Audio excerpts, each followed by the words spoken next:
Jaishyam mister Shankar हाणे का Sindhi poem ॿुधाइणो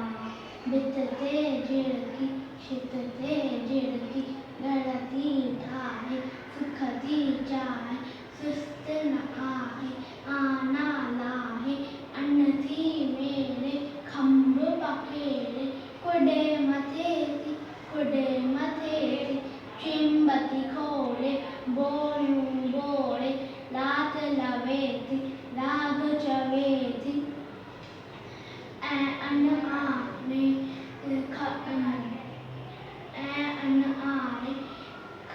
बचर बचड़न खेड़े पुत्रन खे